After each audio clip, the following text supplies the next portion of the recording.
जय Hind. Early historical period of south India के बारे में हम बात कर रहे थे और इससे पिछले सेशन में हमने बात की थी संगम एज के बारे में और हमने पढ़ा था संगम लिटरेचर के बारे में। संगम एज के अंदर हमने देखा था कि इमर्जेंस देखने को मिलेगा तीन अर्ली किंगडम्स का। कौन कौन से तीन अर्ली किंगडम्स का इमर्जेंस देखने को मिला? एक इमर्जेंस देखने को मिला पांड्यास का, दूसरा इमर्जेंस देखने को मिला चोलास का और तीसरा इमर्जेंस देखने को मिला चेरास का। इन तीनों अर्ली किंगडम्स के बारे में आज हम पढ़ेंगे, बातचीत करेंगे। देखो शुरू करते हैं। कहानी क्या है? इस फेज के दौरान इंडियन पेनिनसुलर के सदर्न मोस्ट एंड पे इमर्जेंस देखने को मिला तीन अर्ली किंगडम्स का और इन तीन अर्ली किंगडम्स के अलावा इमर्जेंस देखने को मिला सेवरल चीफ्टन्स का, या फिर ये कहें कि सेवरल सरदार्स का। Very simple. इस फेज के दौरान इंडियन पेनिनसुलर के सदर्न मोस्ट एंड पे इमर्जेंस देखने को मिला तीन अर्ली किंगडम्स का। कौन कौन से तीन अर्ली किंगडम्स का इमर्जेंस देखने को मिला? एक इमर्जेंस देखने को मिला पांड्यास का, दूसरा इमर्जेंस देखने को मिला चोलास का और तीसरा इमर्जेंस देखने को मिला चेरास का। और इन तीन अर्ली किंगडम्स के अलावा सेवरल चीफ्टन्स का, या फिर ये कहें कि सेवरल सरदार्स का भी इमर्जेंस इस फेज के दौरान इस रीजन में देखने को मिलेगा। संगम एज के अंदर जो क्राउन्ड किंग्स हुआ करते थे, ऐसे किंग्स जिनके सर पे राजमुकुट होता था, जिनके सर पे क्राउन होता था, उन क्राउन किंग्स को संगम एज में क्या बुलाया जाता था? वेंदर बुलाया जाता था। Vendhar was the term used for crowned kings during the Sangam age. और संगम एज के दौरान इमर्जेंस देखने को मिला तीन अर्ली किंगडम्स का। कौन कौन से तीन अर्ली किंगडम्स का इमर्जेंस देखने को मिला? एक इमर्जेंस देखने को मिला पांड्यास का, और ये जो पांड्यास का किंगडम हुआ करता था ये देखने को मिलता था तम्रपानी, श्रीलंका और वैगई की वैली में। वैगई रिवर आज भी देखने को मिलती है तमिलनाडु वाले रीजन में। वैगई और तम्रपानी की वैली में देखने को मिलता था पांड्यास का किंगडम। और ये जो पांड्यास का किंगडम हुआ करता था इसकी कैपिटल होती थी मदुरई। पांड्यास की कैपिटल कहां पे होती थी? मदुरई में होती थी। और पांड्यास का एक इंपॉर्टेंट पोर्ट होता था, और वो इंपॉर्टेंट पोर्ट कौन सा होता था? कोरकई। पांड्यास का इंपॉर्टेंट पोर्ट कौन सा होता था? कोरकई। फिर दूसरा अर्ली किंगडम कौन सा देखने को मिला? चोलास का। और ये जो चोलास का किंगडम हुआ करता था ये देखने को मिला लोअर कृष्णा वैली में। लोअर कृष्णा वैली में देखने को मिला चोलास का किंगडम। और ये जो चोलास का किंगडम हुआ करता था इसकी कैपिटल कहां पे होती थी? इसकी कैपिटल होती थी ओरियूर। ओरियूर कैपिटल हुआ करती थी चोलास की। और चोलास का एक इंपॉर्टेंट पोर्ट होता था, और वो इंपॉर्टेंट पोर्ट कौन सा होता था? पोहर। पोहर इंपॉर्टेंट पोर्ट होता था चोलास का। और तीसरा अर्ली किंगडम कौन सा देखने को मिला? चेरास का। और ये जो चेरास का किंगडम देखने को मिला ये देखने को मिलता था केरला के कोस्ट पे। केरला के कोस्ट पे देखने को मिलता था चेरास का किंगडम। और ये जो चेरास का किंगडम हुआ करता था इसकी कैपिटल कहां पे होती थी? इसकी कैपिटल होती थी वांजी। ये जो चेरास हैं इनकी कैपिटल कहां पे होती थी? इनकी कैपिटल होती थी वांजी। और चेरास के दो इंपॉर्टेंट पोर्ट्स हुआ करते थे। कौन कौन से? एक टोंडी पोर्ट और दूसरा मुचरी पोर्ट। टोंडी और मुचरी ये दो इंपॉर्टेंट पोर्ट्स हुआ करते थे इन चेरास के।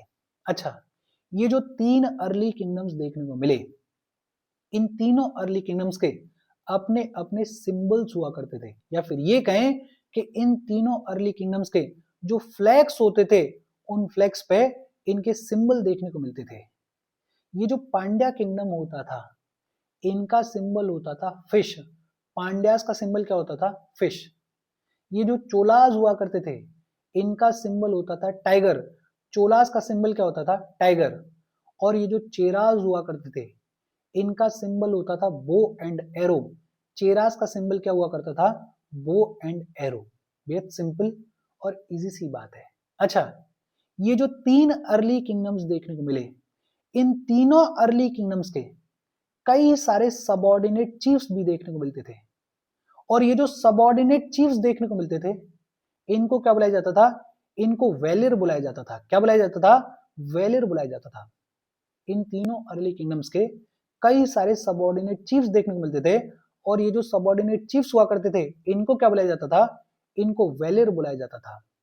और ये जो वेलिर होते थे, ये जो सबऑर्डिनेट चीफ्स होते थे, ये जो चीफ्टन्स होते थे, ये राजा को रेगुलरली ट्रिब्यूट पे किया करते थे, या फिर ये कहें कि एक फीस पे किया करते थे। बेहद सिंपल और इजी सी बात है।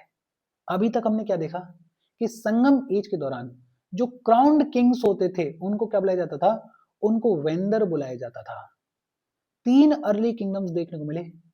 एक देखने को मिला पांड्यास का किंगडम, और ये जो पांड्यास का किंगडम हुआ करता था, इसकी कैपिटल कहां पे होती थी? मदुरई में होती थी। इंपॉर्टेंट पोर्ट कौन सा होता था? कोरकई इंपॉर्टेंट पोर्ट होता था। और सिंबल क्या होता था? फिश सिंबल होता था।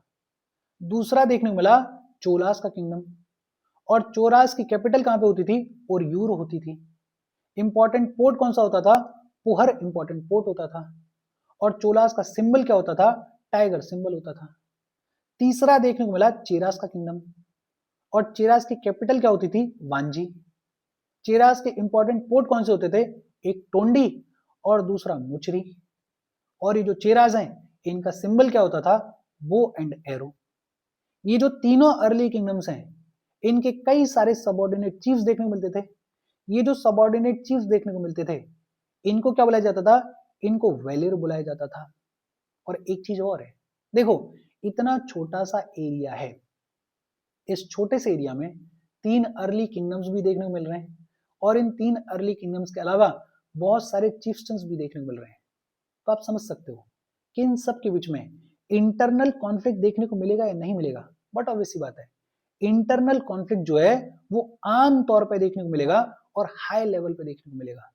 और इसीलिए संगम एज के दौरान जितनी भी पोएम्स लिखी गई, उनमें एक मेजर थीम वॉर हुआ करती थी। बिकॉज ये जो इंटरनल कॉन्फ्लिक्ट है ये आम हुआ करता था, तो पोएम्स में भी वो रिफ्लेक्ट हुआ, और पोएम्स में एक मेजर थीम वॉर हुआ करता था। बेहद सिंपल और इजी सी बातचीत है। होपफुली यहां तक चीजें आपको समझ में आई होंगी। हम आगे बढ़ें उससे पहले वीडियो पे लाइक के बटन को दबा दो। लाइक दबाना जरूरी है, बिकॉज यूट्यूब ऐसे ही फंक्शन करता है। जब आप वीडियो पे लाइक के बटन को दबाते हो तो यूट्यूब वीडियो को कंसिडर करता है और थोड़ा सा पुश कर देता है। तो लाइक का बटन दबा दो, शेयर कर दो अपने सोशल मीडिया हैंडल्स पे, व्हाट्सएप वगैरह पे अपने फ्रेंड्स को। जो भी लोग इसमें इंटरेस्टेड हैं, इससे रिलेटेड पढ़ाई कर रहे हैं, उनको शेयर कर दो। अगर चैनल को सब्सक्राइब नहीं किया है तो फॉर श्योर चैनल को सब्सक्राइब कर लो। और अगर आप केपेबल हो, हेल्प करना चाहते हो, तो आप हमें हेल्प कर सकते हो by clicking on the join button, या फिर आप कंट्रीब्यूट भी कर सकते हो क्यूआर कोड को स्कैन करके। अच्छा, ये जो 3 अर्ली किंगडम्स देखने को मिले, इनका बेसिक इंट्रोडक्शन अभी तक हमने देख लिया। अब एक एक करके इन तीनों अर्ली किंगडम्स के बारे में डिटेल में बात करते हैं। सबसे पहले हम बात करेंगे पांड्यास के बारे में। और ये जो पांड्यास का किंगडम होता था, ये कहां पे देखने को मिलता था? ये इंडियन पेनिनसुला के सदर्न मोस्ट और साउथ ईस्टर्न पोर्शन में देखने को मिलता था। ये जो पूरा रीजन है, ये जो पूरा रीजन है, इस पूरे रीजन में पांड्यास का किंगडम देखने को मिलता था। ये जो पांड्यास हैं, इनका सबसे पहला मेंशन मेगास्थनीस की इंडिका में देखने को मिलता है। मेगास्थनीस ने अपनी किताब इंडिका में सबसे पहली बार पांड्यास को मेंशन किया और बताया कि ये जो पांड्यास का किंगडम था, ये पर्ल्स के लिए जाना जाता था, ये मोतियों के लिए जाना जाता था। इनफैक्ट मेगास्थनीस अपनी इंडिका में ये भी कहेंगे कि ये जो पांड्यास का किंगडम था, इसको विमेन रूल करती थी। इससे एक रेफरेंस ये ले सकते हैं हम कि ये जो पांड्यास का किंगडम था, इस किंगडम में मैट्रियार्कल इन्फ्लुएंस देखने को मिलता था। और संगम लिटरेचर ये बताता है कि ये जो पांड्यास का किंगडम था, ये वेल्दी था और ये प्रॉस्परस था। मतलब प्रॉस्परस लोग थे ये पांड्यास, और प्रॉस्परस और वेल्दी किस तरीके थे? बिकॉज ये जो पांड्यास हैं, इनका बड़ा प्रॉफिटेबल ट्रेड देखने को मिलता था with the Roman empire. Roman empire के साथ में इनका प्रॉफिटेबल ट्रेड था, और उसी ट्रेड की वजह से ये बड़े रिच हुआ करते थे, बड़े वेल्दी हुआ करते थे, बड़े प्रॉस्परस हुआ करते थे। इनफैक्ट ये जो पांड्याज हैं, इन्होंने रोमन एम्परर अगस्टस के यहाँ पे एम्बसीज को भी भेजा था। पांड्याज ने रोमन एम्परर अगस्टस के यहाँ पे एम्बसीज को भी भेजा था। ये जो पांड्या किंग्स हुआ करते थे, इन्होंने वैदिक सैक्रिफाइसेस को परफॉर्म किया। वैदिक सैक्रिफाइसेस को परफॉर्म करने के साथ साथ इनके किंगडम में जो ब्राह्मण्स हुआ करते थे, उनका इन्फ्लुएंस भी कंसिडरेबली हाई हुआ करता था। ब्राह्मण्स जो हैं वो अच्छा स्टेटस एंजॉय करते थे इन पांड्यास के किंगडम में। बेहद सिंपल और इजी सी बात है। देखो, पांड्यास का किंगडम कहाँ देखने को मिलता था? इंडियन पेनिनसुलर के सदर्न मोस्ट और साउथ ईस्टर्न पोर्शन में पांड्यास का किंगडम देखने को मिलता था। पांड्यास का जो सबसे पहला मेंशन है वो कहां पे देखने को मिलता है? वो मेगास्थनीज की इंडिका में देखने को मिलता है। इंपॉर्टेंट चीज क्या है कि मेगास्थनीज ये कहते हैं कि ये जो पांड्यास का किंगडम है, इसको विमेन रूल करती थी। Basically some sort of matriarchal influence इस पांड्यास के किंगडम में देखने को मिलता था। संगम लिटरेचर में बताया गया है कि ये जो पांड्यास हैं ये वेल्दी हुआ करते थे, ये प्रॉस्परस हुआ करते थे। और वेल्दी कैसे होते थे? ये जो पांड्यास हैं इनका बड़ा प्रॉफिटेबल ट्रेड देखने को मिलता था रोमन एम्पायर के साथ में। इनफैक्ट रोमन एम्परर अगस्टस के यहाँ पे ये जो पांड्यास हैं इन्होंने एम्बसीज को भेजा था। ये जो पांड्या किंग्स थे इन्होंने वैदिक सैक्रिफाइसेस को परफॉर्म किया और इनके किंगडम में ब्राह्मण्स को बढ़िया स्टेटस दिया जाता था। कई सारे पांड्या किंग्स देखने को मिलते हैं, लेकिन प्रोमिनेंट किंग्स की अगर बात करें तो एक देखने को मिले नेदुनजेलियन वन। ये जो नेदुनजेलियन वन है ये दुख में मर जाएंगे, रिमोर्स में मर जाएंगे। और रिमोर्स किस चीज का होगा इनको? दुख किस चीज का होगा इनको? इन्होंने कोवलन का एग्जीक्यूशन ऑर्डर किया था। कोवलन जो है वो शिल्पादिकरम का हीरो हुआ करता था। शिल्पादिकरम जो कि बड़ा ही फेमस तमिल एपिक है, उसका हीरो कौन होता था? कोवलन होता था। और ये जो कोवलन है इसका एग्जीक्यूशन किसने ऑर्डर किया था? नेदुनजेलियन वन ने किया था। और इसी गम में नेदुनजेलियन वन जो है वो मर जाएंगे। दूसरे प्रोमिनेंट राजा हुए नेदुनजेलियन टू। और ये जो नेदुनजेलियन टू हैं या सेकंड हैं, ये पांड्यास के सबसे फेमस राजा हुए। ऐसा कहा जाता है कि ये जो नेदुनजेलियन टू हैं या सेकंड हैं, इन्होंने चेराज, चोलाज और उनके जो 5 चीफ्टन्स हुआ करते थे, इन सब की कन्फेडरेसी को हराया था, इन सब की कंबाइंड फोर्सेस को हराया था। और जिस बैटल में हराया था उस बैटल को क्या बुलाया जाता है? उस बैटल को बुलाया जाता है battle of Talya लग्नम। Battle of तालिया लग्नम में ये जो नेदुनजेलियन सेकंड है, इन्होंने चेरास को, चोलास को और उनके 5 चीफ्टन्स को हराया था, उनकी कन्फेडरेसी को हराया था। और इस बैटल में जो चेरा किंग थे उनको प्रिजनर के तौर पर रख लिया था नेदुनजेलियन सेकंड ने। बैटल कौन सी थी? Battle of Talaiyalanganam. Battle of Talaiyalanganam. इस बैटल ऑफ तेलिया लग्नम में पांड्या किंग नेदुनजेलियन सेकंड ने चेरास, चोलास और उनके 5 चीफ्टन्स को हराया था। ये जो पांड्यास हैं, इन पांड्यास के बारे में बहुत ज्यादा इंपॉर्टेंट जानकारी नहीं है, लेकिन हाँ ये 2 प्रोमिनेंट किंग्स हैं। इन 2 प्रोमिनेंट किंग्स के बारे में याद रखना। अच्छा, ये जो नेदुनजेलियन सेकंड है, इनके या तो कोई सबऑर्डिनेट या कोई रिलेटिव का मेंशन देखने को मिलता है 2 तमिल ब्राह्मी इंस्क्रिप्शंस के ऊपर, जो कि कहां पे हैं? जो कि मंगुलम में है। और ये जो तमिल ब्राह्मी इंस्क्रिप्शंस हैं ये बताते हैं कि नेदुनजेलियन सेकंड के ये जो सबऑर्डिनेट हैं या फिर ये जो रिलेटिव हैं, उन्होंने जैन मॉन्क्स के लिए खूब सारे गिफ्ट्स दिए। अब रिलेटिव थे या सबऑर्डिनेट थे वो क्लियर नहीं है, लेकिन इतना पता है कि हाँ जैन मॉन्क्स को इनके रेन के दौरान गिफ्ट दिए गए, जैन मॉन्क्स को इनके रेन के दौरान अप्रिशिएट किया गया। इसके अलावा एक 1st सेंचुरी बीसी का इंस्क्रिप्शन देखने को मिलता है। कहां पे? अलगारमलई में। अलगारमलई ये कहां पर है? ये भी तमिलनाडु में है। और ये जो है मनगुलम, ये एक विलेज है तमिलनाडु में।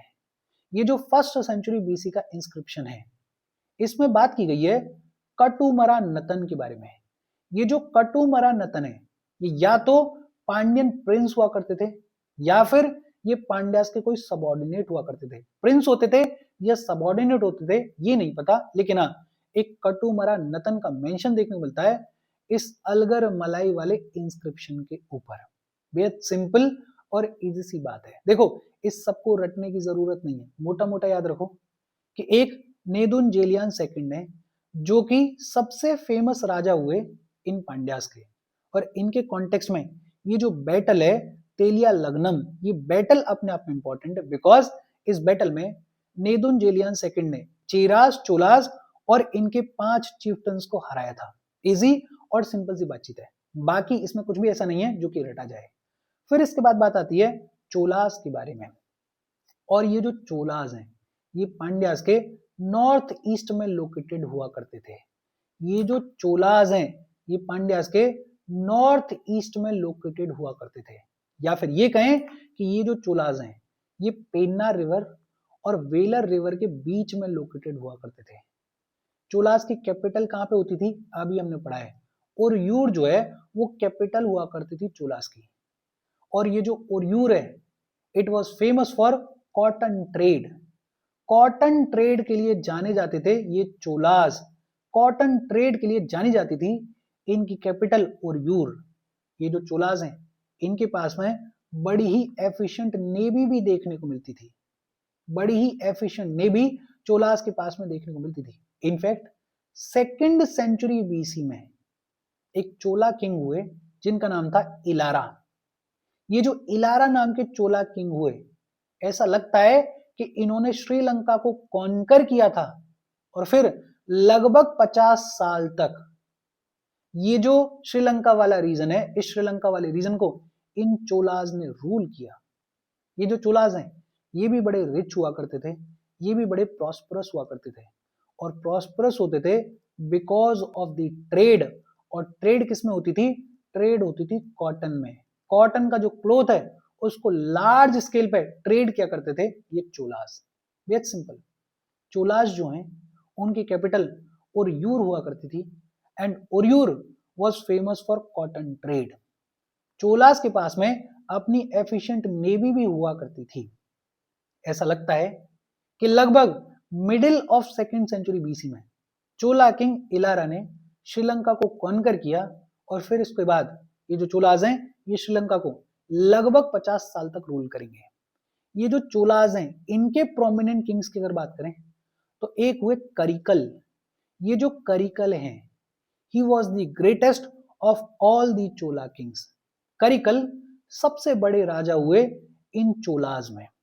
ये जो करिकल हैं इन्होंने फाउंडेशन रखी पुहर की। पुहर जो कि इंपॉर्टेंट पोर्ट सिटी हुआ करती थी इन चोलास की, उस पुहर की फाउंडेशन किसने रखी? करिकल ने रखी। और करिकल ने कावेरी रिवर के इर्द गिर्द लगभग 160 किलोमीटर का 160 किलोमीटर का एम्बैंकमेंट भी बनवाया। एम्बैंकमेंट क्या होता है ज्योग्राफी में आप पढ़ते हो, लेकिन सिंपल तौर पर अगर बात करें तो वॉल टाइप का जो स्ट्रक्चर होता है पानी को रीडायरेक्ट करने के लिए उसको बुलाया जाता है एम्बैंकमेंट। कावेरी रिवर पे ये जो करिकल हैं इन्होंने लगभग 160 किलोमीटर का एम्बैंकमेंट बनवाया। और जो सबसे इंपॉर्टेंट चीज की वो क्या थी कि इन्होंने पुहर जो कि बड़ी इंपॉर्टेंट पोर्ट सिटी हुई उसकी फाउंडेशन भी रखी। ये जो करिकल हैं इन्होंने पांड्यास, चेरास और उनके अलाइज को हराया था एक बैटल में, और वो जो बैटल है उसको क्या बुलाया जाता है? उस बैटल को बैटल ऑफ वेनी बुलाया जाता है। बैटल ऑफ वेनी में करिकल ने पांड्यास, चेरास और उनके अलाइज को हराया। इनफैक्ट जो संगम टेक्स्ट हैं वो बताते हैं कि इस बैटल ऑफ वेनी में लगभग 11 रूलर्स ने अपने ड्रम्स लॉस्ट कर दिए थे, अपने ड्रम्स खो दिए थे। और ये अपने आप में सिग्निफिकेंट है बिकॉज ड्रम जो है वो उस दौर में रॉयल पावर का इंडिकेशन हुआ करता था। और अगर 11 राजा अपने ड्रम्स खो रहे हैं एक बैटल में तो आप समझ सकते हो कि ये जो करिकल हैं इनका कितना हाई डोमिनेंस था इस बैटल ऑफ वेनी में। इनफैक्ट जो चेरा किंग हैं वो इस बैटल ऑफ वेनी में इंजर्ड हो गए थे, और फिर अल्टीमेटली प्रेस्टीज वाली बात आ गई कि यार हम हार कैसे सकते हैं।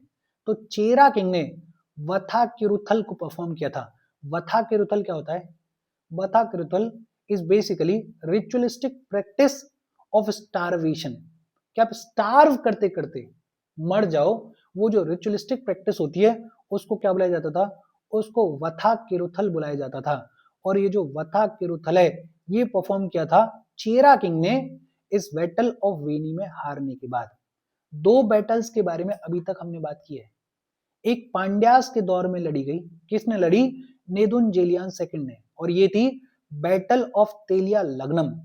ये जो बैटल ऑफ तेलिया लग्नम है इसमें नेदुनजेलियन सेकंड ने चेराज, चोलाज और उनके 5 चीफ्टन्स को हराया था।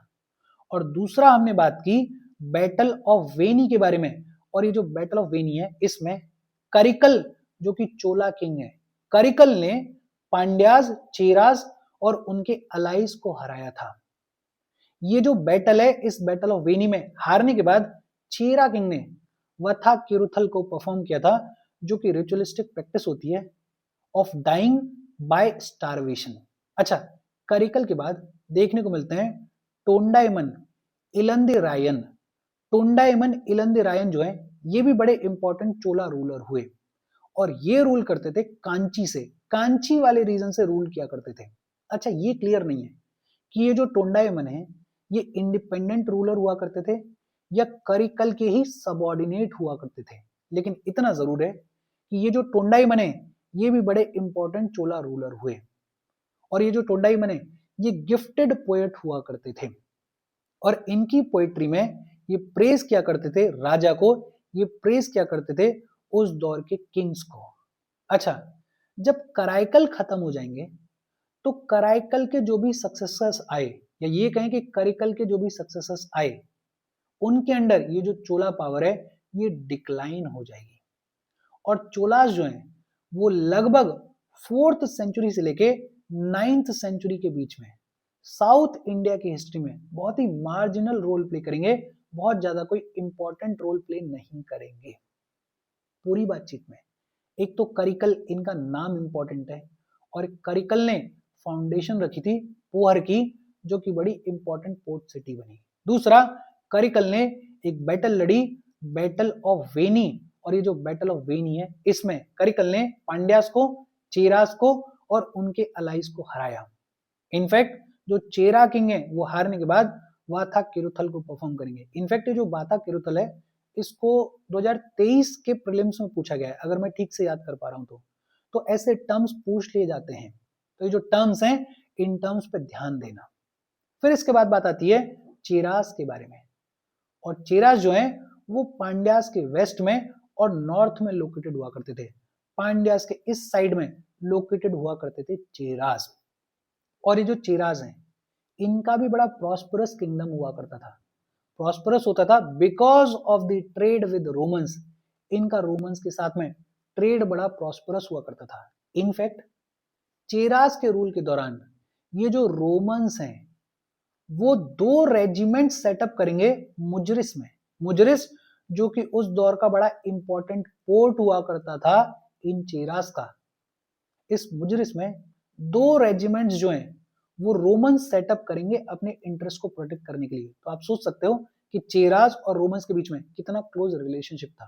रोमन्स जो है वो मुजरिस में 2 रेजिमेंट्स को सेटअप करेंगे, और इसके अलावा जो उनका एम्परर हुआ करता था अगस्तस, अगस्तस का टेम्पल भी रोमन्स बनवाएंगे।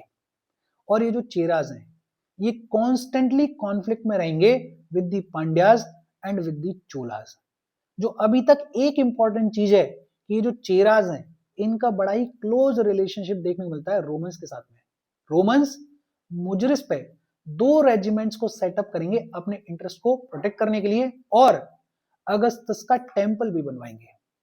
ये जो चेरास हैं इनके प्रोमिनेंट किंग्स की अगर बात करें तो एक हुए उदयानजेरल। ये जो उदयानजेरल हैं इनकी सिर्फ इतनी इंपॉर्टेंस है कि चेरास में ये सबसे अर्लीस्ट नोन किंग है। चेरास के जो अर्लीस्ट नोन किंग है उनका नाम क्या है?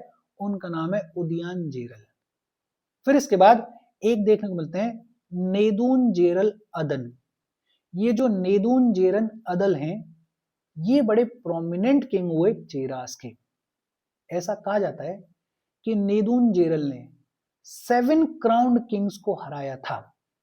7 क्राउन किंग्स को अदन ने हराया था और इन्होंने टाइटल जीता अभिराज का, अधिराज का। अधिराज का टाइटल जो है वो नेदुनजेरल अदन को मिला। तो एक इंपॉर्टेंट चीज, ये जो नेदुनजेरल अदन है, इनको टाइटल कौन सा मिला? इनको टाइटल मिला अधिराज का। कौन सा टाइटल मिला? अधिराज का टाइटल मिला। इनफैक्ट इसने यवन ट्रेडर्स को भी हराया था। यवन ग्रीक्स के लिए टर्म यूज किया जाता था। तो जो यवन ट्रेडर्स हुआ करते थे उनको भी अदन ने हराया था। और अदन जो है वो चोला किंग के साथ में लड़ाई लड़ेंगे, लेकिन इस बैटल में चोला किंग और नेदुनजेरल अदन ये दोनों ही मारे जाएंगे। तो अदन जो है he will die fighting the Chola king. Chola king भी मर जाएंगे और अदन भी मर जाएंगे। अदन के छोटे भाई थे कुथुवन, और ये जो कुथुवन थे इन्होंने कोंगू वाले रीजन को कॉन्कर किया और इन्होंने जो चेरा पावर है उसको ईस्टर्न और वेस्टर्न ओशंस तक एक्सटेंड किया। Very simple. नेदुनजेरल अदन, इनको टाइटल मिला अधिराज का। टाइटल कौन सा मिला? इनको टाइटल मिला अधिराज का। इन्होंने यवन ट्रेडर्स को भी हराया था और ये चोला किंग के साथ में लड़ते लड़ते मर जाएंगे। चोला किंग भी मर जाएंगे और अदन भी मर जाएंगे।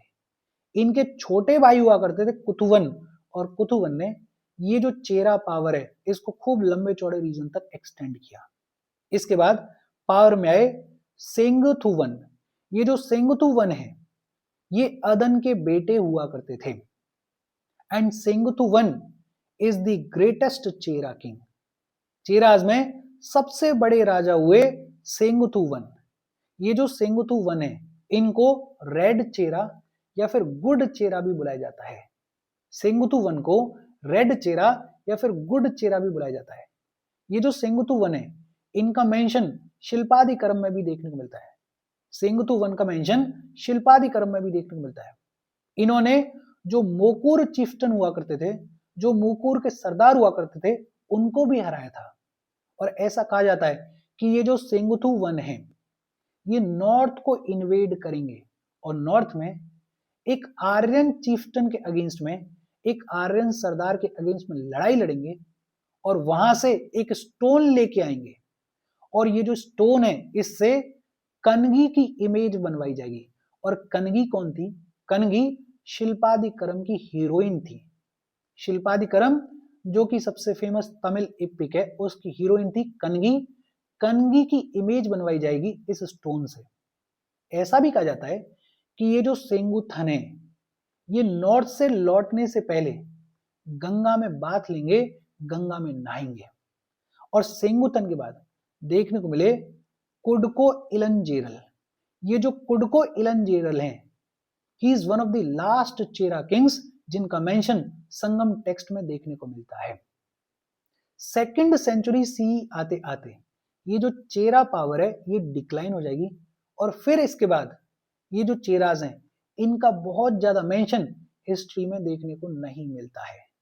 बेहद सिंपल और इजी सी बात है। देखो एक फैक्ट ये भी है कि जो नॉर्थ इंडिया वाले लोग हैं जो पहली बार इन चोलास के बारे में, चेराज के बारे में, पांड्यास के बारे में पढ़ रहे हैं उनको ये सेशन रिलेटिवली डिफिकल्ट लगेगा। और जो साउथ इंडिया वाले लोग हैं जो कि नामों से थोड़ा अवेयर हैं उनको ये सेशन बेहद इजी लगेगा। बात सिर्फ इतनी सी है कि अगर आप पहली बार पढ़ रहे हो तो ये नाम आपको अजीब लगेंगे, ये नाम सुनने में, मेमोराइज करने में आपको अजीब लगेंगे। लेकिन अगर आप 2-4 बार इनको पढ़ लोगे, सुन लोगे तो ये सेशन बिल्कुल इजी है। अगर आप ध्यान से देखो तो इस पूरे सेशन में 8-10 चीजें ऐसी हैं जिनको याद रखना है, बाकी तो बेसिक बातचीत है। आज की बातचीत हम यहीं पे खत्म कर रहे हैं। कोई डाउट हो तो कमेंट करके पूछ लेना। Thank you very much.